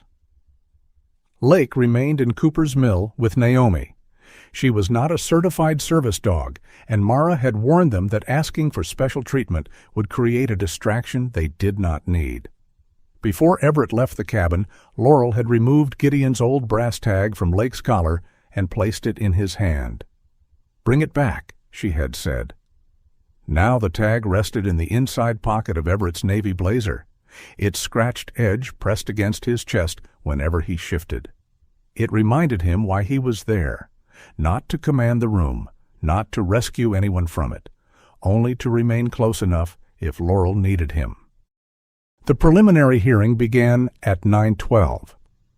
The presiding officer was Judith Kessler, an administrative law judge in her early 60s with close-cropped gray hair and a voice that made interruptions feel childish. Two representatives from the state insurance regulator sat to her left. A technical auditor occupied the end of the table with 3 monitors and a keyboard nearly silent beneath his hands. Nolan Pritchard sat across the aisle. In person, he looked exactly like the sort of man whose clothing never arrived wrinkled. His charcoal suit fit without drawing attention to itself. His pale blue tie was held flat by a narrow silver clip, His light brown hair had been combed away from a high forehead, and his expression remained composed even when the room clerk read allegations involving altered medical data and improper claims incentives. He did not look cruel. Everett had learned long ago that cruelty rarely announced itself through appearance. Often it wore polished shoes and waited for its turn to speak. Mara sat between Laurel and Maribel. Denise occupied the second row beside her own attorney, hands wrapped around the same purple travel mug she had carried to their first meeting. Warren Pike sat farther back, his blue metal document box between his boots. Everett chose a chair behind Laurel, not beside her. The distinction mattered. The morning passed through definitions, material omission, retrospective coding, pre-issue medical condition, adverse claim determination. Every phrase was repeated, clarified, narrowed, and entered into the record. No one raised a voice. No one confessed. The facts arrived in columns and timelines, drained of weather, kitchens, funerals, and people waiting beside hospital beds. Nolan's attorney argued first. The insurance company, he said, had a duty to protect all policyholders from fraudulent or incomplete applications. Every invalid claim paid from the common pool increased costs for honest customers. Senior assessors such as Nolan were expected to identify inconsistencies and request expanded review. When Nolan took the microphone, his voice was calm and almost gentle. "I understand the emotional nature of these claims," he said, "but emotion cannot replace underwriting integrity." He described himself as a guardian of fairness. He insisted that he had never altered a medical record, instructed anyone to falsify a diagnosis, or denied a claim without supporting documentation. "If a policy is issued based on incomplete information," Nolan said, "paying it without review penalizes every customer who disclosed honestly." Judge Kessler asked whether he personally received performance compensation linked to claim savings. "My compensation reflected several factors." "That was not my question." For the first time, Nolan paused. "Yes? How significant a factor?" "I would need to review the formula." The technical auditor brought the formula onto the display screen. A line graph appeared. As the amount of denied death benefits increased, Nolan's quarterly compensation rose with it. The graph did not prove fraud. Mara had warned them of that. Incentives could explain motive, not misconduct. Still, a subtle change moved through the room. Numbers had begun pointing at one another. Maribel testified before lunch. She wore a black turtleneck beneath her gray tweed blazer, her silver bob perfectly aligned along her jaw. She carried no notes to the witness table. Mara asked her to explain the performance model she had helped design years earlier. Maribel did so without decoration. The original system rewarded documented prevention of invalid claims only after independent review confirmed intentional non-disclosure or material error. It was designed to improve accuracy, not maximize denial amounts. "What happens when the independent review is removed?" Mara asked. "The measure ceases to distinguish accuracy from aggression." "And when the individual employee's bonus rises with the money not paid?" "You reward the financial result before determining whether the result is correct." Nolan's attorney stood. "Ms. Sloan, you retired before my client joined this division." "Yes." "You had no role in supervising him." "No." "You cannot testify that Mr. Pritchard misused the model." "I can testify that the model appearing in these records is not the model I designed." "That was not my question." Maribel turned toward him. "I learned from Judge Kessler that answering a different question is frowned upon." A few people in the room shifted. Warren lowered his head to hide a smile. The attorney tried again. "Is it possible that the company modified your model in good faith?" "Yes." "Is it possible the resulting denials were legitimate?" "Some may have been." Then your testimony does not prove wrongdoing. No, Maribel said. It proves the company constructed a financial reward for reaching one conclusion more often than another. The attorney returned to his seat. Maribel did not look toward Laurel when she stepped down. She had not asked to be forgiven, and Laurel had not offered it. But for the first time, Maribel had placed her own reputation inside the same machinery she once believed could measure other people's safely. After lunch came Denise. Her attorney remained beside her while Mara introduced the internal training materials. Denise's voice trembled during the first few questions, then steadied as the language became technical. She explained how Clear North Medical Review converted scanned notes and older medical records into standardized diagnostic codes. Coders were expected to choose the most accurate code supported by the documentation. Then the referral instructions changed. Files marked for enhanced pre-issue review were returned to coders with requests to search for evidence that a condition existed earlier than its formal diagnosis. Mara displayed an anonymized example. A physician had written, "Patient reports shortness of breath while shoveling snow. No chest pain. Monitor if symptoms continue." Clear North coded it as chronic cardiopulmonary symptoms. A later reviewer linked that code to cardiomyopathy. Another file described temporarily elevated blood glucose after steroid treatment. The final summary listed established type 2 diabetes beginning years before the patient's actual diagnosis. "Were you told to invent medical conditions?" Mara asked. "No." "What were you told?" "To resolve ambiguity in favor of the strongest defensible code." "Who used that phrase?" Denise looked across the room. "Nolan Pritchard used it in referral notes." Nolan did not react. Denise continued. The instructions rarely told coders what conclusion to reach. They asked whether a symptom could support an earlier onset. They requested a broader historical window.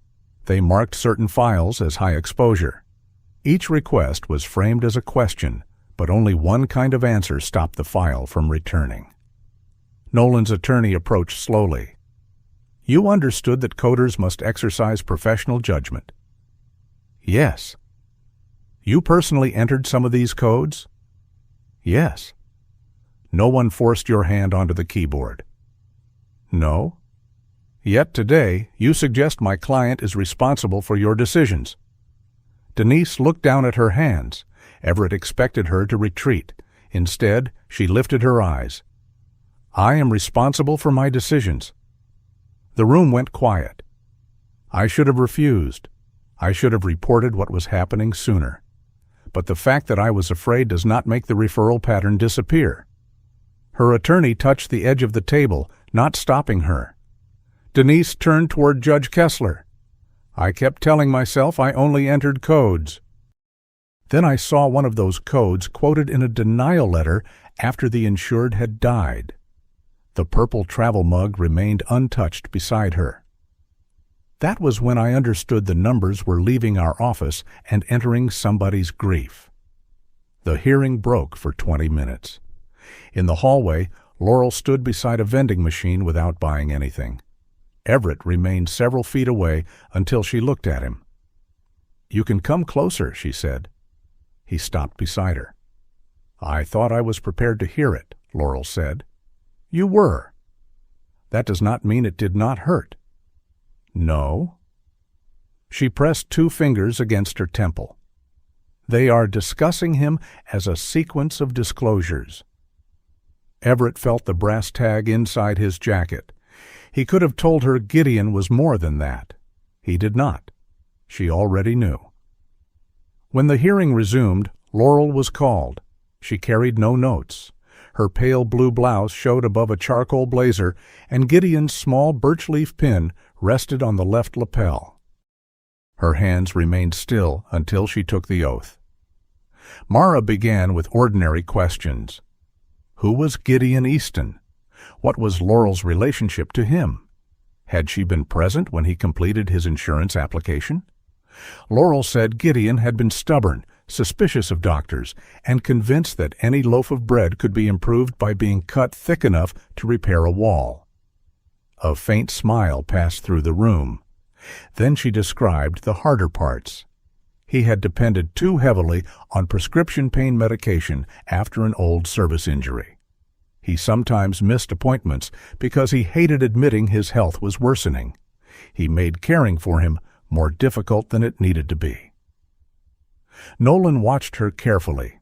Laurel continued before anyone could use those truths against her. My father was not easy. He was also not dishonest about his heart condition. She had sat beside him while he completed the application. He disclosed the arrhythmia. The company requested an examination. Gideon attended it, complained the entire way home, and later received a policy with a higher premium. Mara displayed the underwriting record. Arrhythmia disclosed. Medical examination completed. Policy approved with adjusted rate. Then she displayed the later denial summary. Pre-existing cardiomyopathy not disclosed. Did your father ever receive a diagnosis of cardiomyopathy before the policy was issued? Mara asked. Not that I or his physician's original records show. What caused his death? Complications from pneumonia. Was cardiomyopathy listed as the cause? No. Nolan's attorney rose for cross-examination. He asked about Gideon's medication history. He asked whether Gideon always told Laurel the truth. He asked whether a man who concealed the extent of his prescription use might also conceal other medical facts. Laurel held the edge of the witness table once, then released it. My father hid pain because he was ashamed of needing help, she said. That does not give your client permission to add a diagnosis he did not have. The attorney asked whether Laurel was medically qualified to interpret the records. No. Then you cannot know whether the coding was clinically appropriate. I know what he wrote on the application. I know what the company examined, and I know they accepted his money for 4 years before deciding his honesty was defective. The room did not erupt. Judge Kessler did not praise her. Mara simply said, "No further questions." Laurel returned to her seat. Everett did not touch her shoulder. He did not tell her she had done well. He placed Gideon's brass tag on the table between them. Laurel covered it with her hand. The final evidence came from the audit logs. The regulator's technical specialist displayed the access histories for dozens of files. Gideon's medical record, Helen Pike's record, and many others had been reopened shortly before their claims were denied. In each case, Clear North added or strengthened retrospective diagnostic codes. Nolan then approved the adverse determination within days. A second report showed the claims were not selected randomly. High-benefit policies were referred for enhanced historical review at a far greater rate than smaller policies. The screen filled with dates, access identifiers, benefit amounts, and approval times. To Everett, it resembled a field of coordinates, but each line belonged to a house where someone had once waited for a letter. Judge Kessler issued no sweeping verdict that afternoon. She ordered continued preservation of all relevant data. Nolan's authority to approve claims was suspended pending investigation. The insurer was directed to freeze final action on every denial involving the same review pattern. A special audit would examine 7 years of claims. The hearing ended at 4:46. Outside, snow still fell through sunlight. It took months for the consequences to arrive. Nolan's professional certification was suspended, then revoked after investigators confirmed that he had used expanded coding reviews disproportionately on high-value death claims and tied the results to personal compensation. Clear North was fined for inadequate coding controls, improper dating practices, and failure to separate clinical interpretation from claims objectives. The private clinic, managed by Dr. Calvin Mercer, a 58-year-old physician who had exchanged broad system access for a consulting contract, faced a separate investigation. He claimed he never intended patient data to be used that way. Regulators found that intention had not limited the access he granted. The insurer was ordered to reopen 7 years of affected claims. Wrongly denied families received the original benefit, interest, and reimbursement of certain legal expenses. Warren received Helen's payment on a Thursday. He sat at his kitchen table with the check unopened for nearly an hour. It came to the right address, he later told Everett. Just the wrong year. A Mary Bell lost her honorary seat in the professional association that once praised her work. She did not appeal. Denise resigned from Clear North and began looking for work that did not require explaining why she had left. Laurel received Gideon's benefit after the review confirmed that his arrhythmia had been disclosed and that the cardiomyopathy date had been added retrospectively. The money paid debts. It did not erase the night she left Lake beneath Whistler Bridge. It did not return Gideon to the kitchen or make his promises easier to carry. On the day the payment cleared, Laurel drove to the cabin. Lake met her in the yard, running too fast across packed snow and sliding the final few feet on her chest. Laurel laughed, then sat in the snow with both arms around her. Everett watched from the porch. No one called it victory. Truth had corrected a record. It had restored money, names, and a measure of trust. But truth could not sit beside the dying. It could not recover the years people spent doubting those they had loved. Numbers did not know how to mourn. The best human beings could do was refuse to let them have the final word. By March, winter had begun losing its grip on Cooper's Mill without admitting defeat.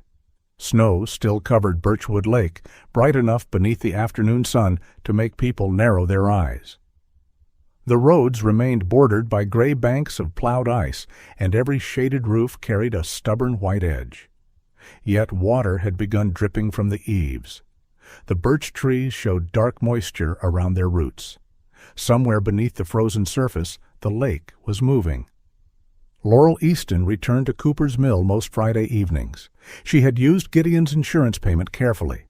Hospital debts were settled first, followed by the balance on his refinanced house and the storage fees that had once seemed small enough to ignore. The remaining money allowed her to enroll part-time in the nursing program in Green Bay. She rented a room near campus during the week, but drove back whenever her schedule allowed. Lake usually heard Laurel's Subaru before Everett did. The young German shepherd would rise from wherever she had been sleeping, bent left ear lifting toward the road. By the time headlights crossed the cabin windows, Lake was already waiting at the door with her tail striking the wall. Laurel never arrived empty-handed. One weekend she brought textbooks and laundry.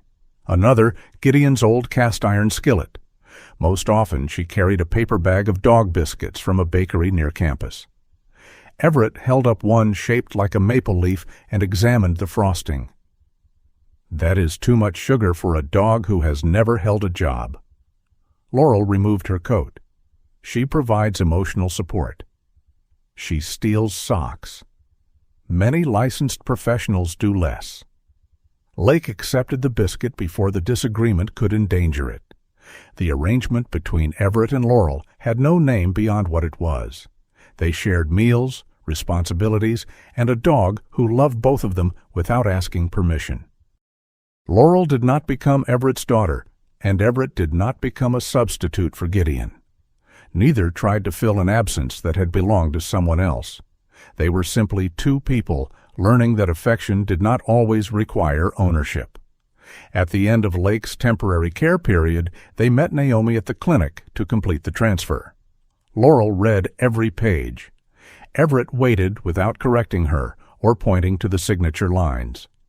When she finally signed the ownership form, Lake was lying beneath the table with one paw across Laurel's boot and her tail touching Everett's. Naomi updated the microchip record. Everett Halden became the primary contact. Laurel Easton remained the secondary. "There," Naomi said. "Now, if she escapes, both of you can blame each other officially." Laurel attached a new steel tag to Lake's navy leather collar. It carried Everett's cabin address and telephone number. Beside it remained Gideon's scratched brass tag, though it no longer matched any current registration. The tags clicked together when Lake moved. New address. Old name. Neither erased the other. Maribel Sloan also found a new use for the weeks that followed the investigation. Every Tuesday afternoon, she occupied a corner table at the Cooper's Mill Library beneath a handwritten sign. Policy and Claim Document Review. Free. She helped older residents read insurance contracts, request complete copies of medical records, and organize documents before illness turned drawers into archaeology. Maribel did not offer legal advice. Mara had made her repeat that distinction until it became a reflex. She did, however, circle vague clauses in red and ask questions that made sales agents regret their career choices. When the librarian asked whether the weekly sessions were an act of redemption, Maribel looked over the top of her tortoiseshell glasses. "No," she said, "redemption is too theatrical." She tapped the page with her fountain pen. "I am correcting commas that were placed in dangerous locations." Warren Pike began attending, allegedly to help carry boxes. In practice, he drank library coffee and informed visitors that computers were filing cabinets with ambition. Life did not reorganize itself into perfection. Denise Caro found temporary work reviewing billing codes for a nonprofit clinic. She earned less than she had at Clear North and called Mara twice during her first month because she feared every ambiguous note concealed another moral trap. Nolan Pritchard appealed the revocation of his certification. The appeal failed, but his name still appeared in articles that described the case as a regulatory dispute rather than a collection of families whose dead had been accused of dishonesty. Some people in Cooper's Mill thought Maribel had been punished too harshly. Others thought not harshly enough. Laurel learned that justice rarely ended arguments. It merely changed what people were able to deny. Everett refused interviews. A regional newspaper left 3 messages asking to profile the retired Navy SEAL who had helped expose the claims pattern. He deleted them. When the Veterans Hall suggested naming a room after him, he offered to repair their leaking gutter instead. He had not uncovered the evidence alone. He had not testified in place of Laurel. He had not saved the families by force. For once, he found comfort in being one name among many. His next step began with a visit from Owen Reese, the coordinator of the County Volunteer Rescue Team. Owen was a thick-set man in his late 40s, with a weather-red face, a shaved head, and the habit of folding his arms whenever he expected resistance. He stood on Everett's porch, holding a clipboard and a thermos large enough to suggest distrust of ordinary coffee cups. "We need someone to review cold water procedure," Owen said. "You have procedure." "We have 12 volunteers, 3 different versions of procedure, and 1 man who believes a rope is optional if confidence is high." Everett looked toward the lake. "No." Owen nodded, as if Everett had confirmed an appointment. "Saturday at 8. I said no. "I heard you. Then why are you still here?" "Because Naomi said you require time to become reasonable." Everett later complained to her. Naomi denied nothing. He agreed to teach 1 classroom session, then a second. He showed the volunteers how quickly cold water destroyed coordination, how to secure a rescuer before approaching a broken ice edge, and how easily good intentions could produce a second victim. "No lone rescues," Everett told them. "No one enters the water without a line, a partner, and communication." One volunteer asked whether hesitation could cost a life. "Yes," Everett said. "So can rushing." He did not tell them about Jonah, not at first. By late winter, the team planned a practical exercise at the county dock.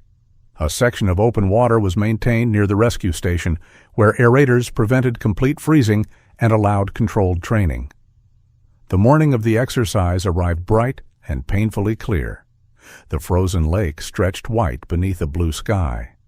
Near the dock, the training channel appeared as a narrow field of black water enclosed by thick ice and orange safety barriers. Everett wore charcoal waterproof bibs over a black thermal shirt. His olive combat top showed beneath a navy flotation vest marked with reflective strips. The old dive watch remained on his right wrist. Jonah's brass whistle rested beneath the vest, hidden but present.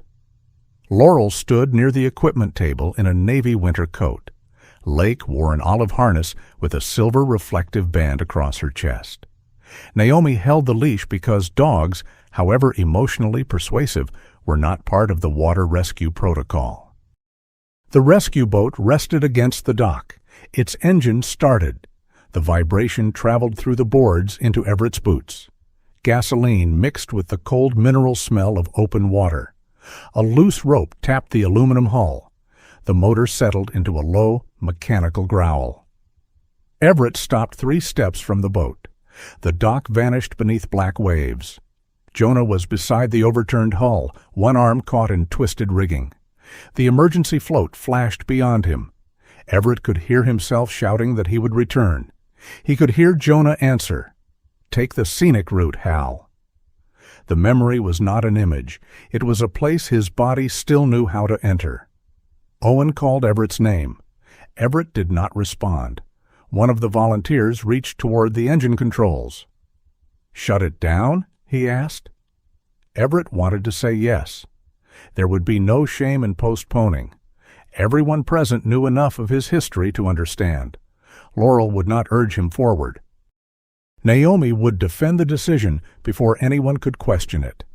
Lake sat between Everett and the shoreline. She looked at the boat, then at him. She did not bark or pull against Naomi's grip.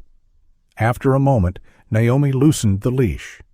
Lake crossed the few feet between them and placed one pale-toed front paw on Everett's boot. Her shoulder leaned against his leg. That was all. No command. No miracle, only weight, warmth, and a living creature occupying the same morning. Everett placed one hand on the handle of Lake's harness.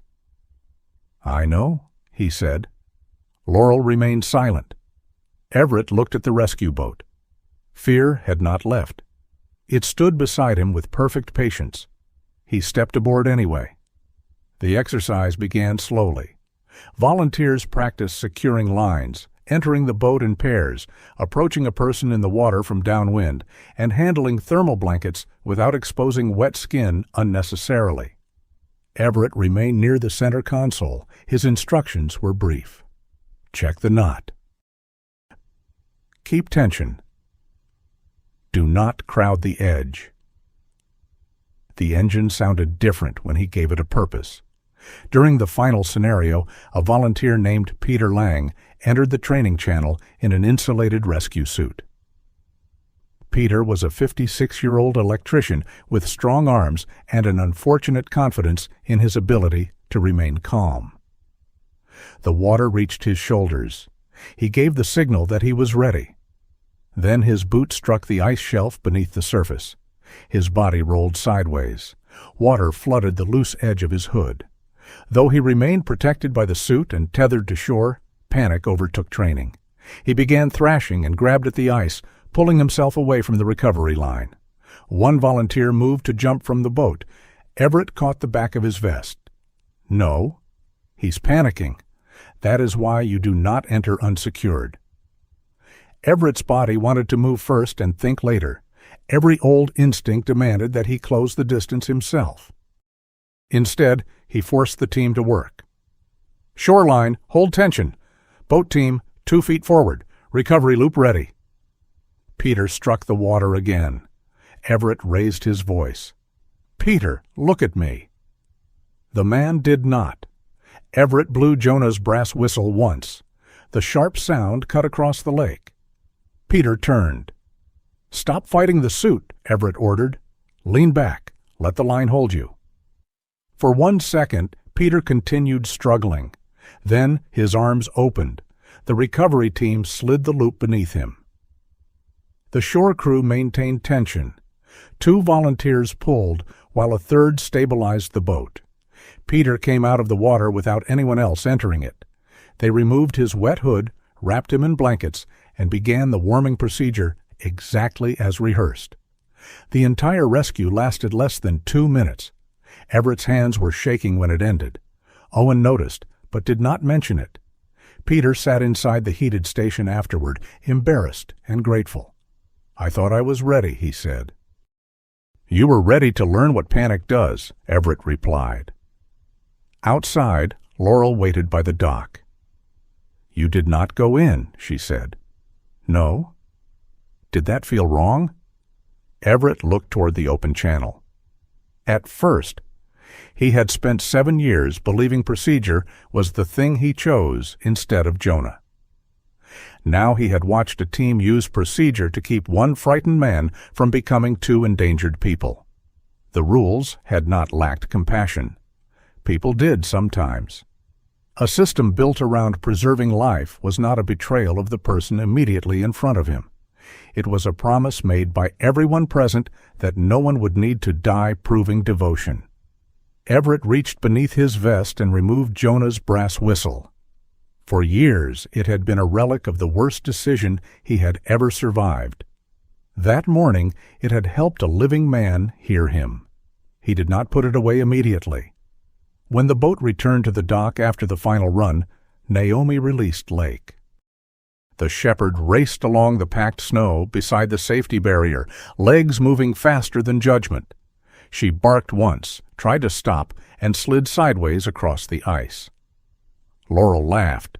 Lake recovered with wounded dignity, then launched herself at Everett as he stepped off the boat. He crouched in time to catch her.